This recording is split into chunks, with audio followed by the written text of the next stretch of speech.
What's up, y'all, and welcome to the Anklemotion practice journal vlog number 13, in which I'm gonna discuss this new Pearl. I think it was a Round Rider XL, basically a round throne that I ordered from Thomann a while ago.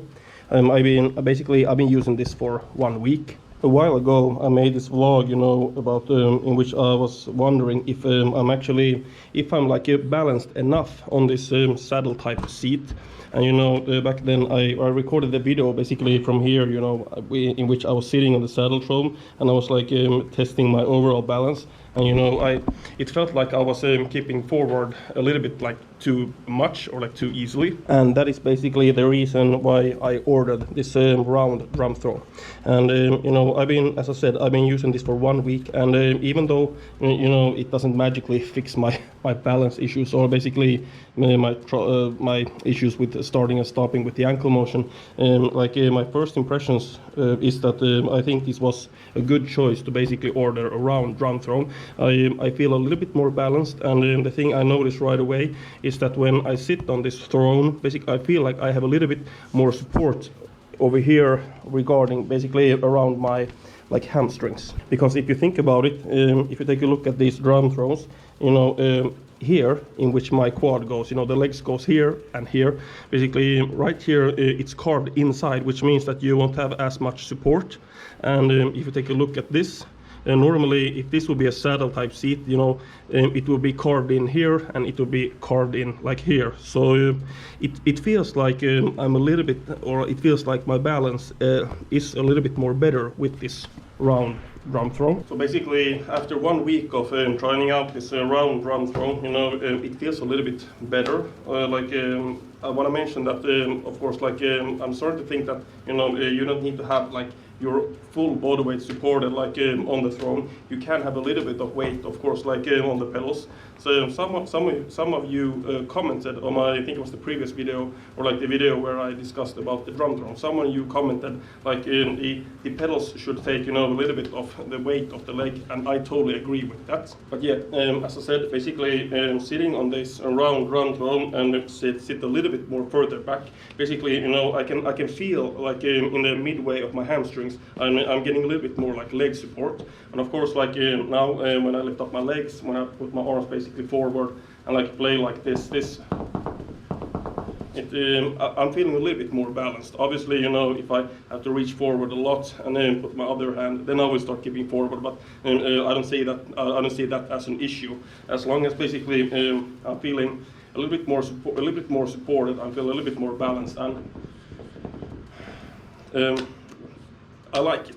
I think it was a good decision to buy this round drum throne. I just had band practice, and well, it went okay, but just now for a demonstration, I thought that I would play some double bass, ankle motion, full leg motion with the round drum throne, just for the sake of this vlog.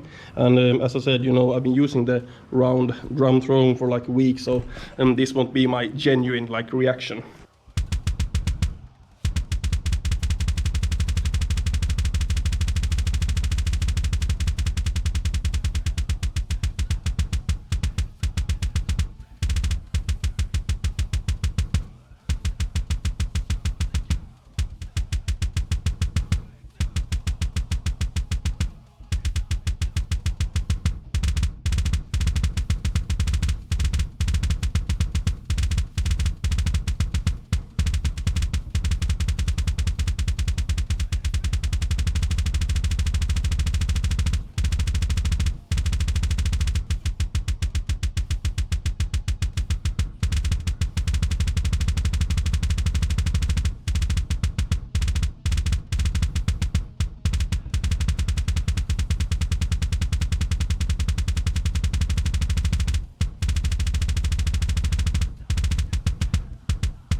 So that was just a quick demonstration of when I played some double bass with the new round throne, and I wanted to take all of this shit away from here so that you could basically have a very clean feet cam.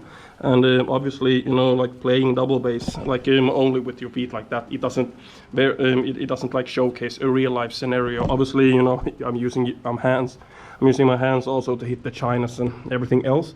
But the main point is that when I now play double bass and drums in general, it feels a little bit better to use this drum throne. And as I said, I think this was a very good decision. So just a quick shout out to all of you that commented on those previous vlogs about the round throne and suggested that I would try it for myself to see if it helps me out even just a little bit.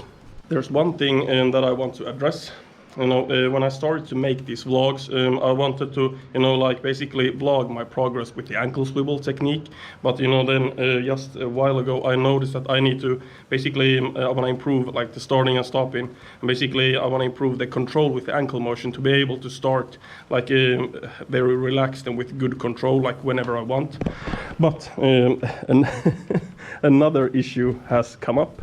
So the issue is, you know, this very frustrating mid-tempo. I'm talking, you know, about the 140, 145, all the way up to like 165, 160. And, you know, the problem is that what muscle groups to use. And we have this one song, like my band had this one song that used to be in 155 BPM, and somewhere in the middle of the song there are some double bass patterns that goes basically eight notes, 16th notes, and then back to 8 notes.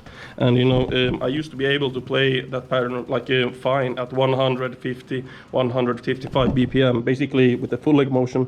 But we decided to bump up the tempo of the song by 7 BPM. So basically, the song is now 162 BPM, and that's a tempo that basically I never used full leg for that kind of tempo. Like, you know, if you've been watching like my videos on my YouTube channel, I've been grinding the ankle motion for like the last 1.5 years, all the way from like 160 BPM all the way up to, you know, like 200 BPM. And to be honest, the thing that I could do is that I could loosen up the spring tension my Tama Aero Cobras, and then basically play the part with only like my ankles. But I've learned from my mistakes not to do any kind of drastic changes, especially since, you know, my band, we have a gig in Helsinki next week, so I really don't want to make any kinds of like big changes to the pedal settings. And you know, like my pedals, I don't know if I said it already, but my pedals, they are set up in a way that basically I can play full leg motion, or I can play ankles only all the way down to like 165, and from there upwards. So basically, you know, the song that goes in 162 BPM, like I can't use ankles only because of the pedal settings, and that's fine. So even though I'm making changes to my practice plans, I really hope that you guys still want to watch these vlogs, because, you know, they're very fun to edit, record, and upload. And also I love it that some of you guys have had the courage to basically leave a comment or like discuss these different topics and these different things I'm talking about in these vlogs. If you watched this far, thank you very much for tuning in. Next week, you know, I have the gig with my band in Helsinki. So next week there probably won't be a vlog, but you can expect most probably a vlog in like 2 weeks. And if everything goes good and I have the time, I'll be showing, you know, some exercises or like my practice plan that has to do with the full leg motion. But anyways, thank you so much for watching this. Leave a comment if you want to, consider subscribing if you want to. Have a great day. Peace.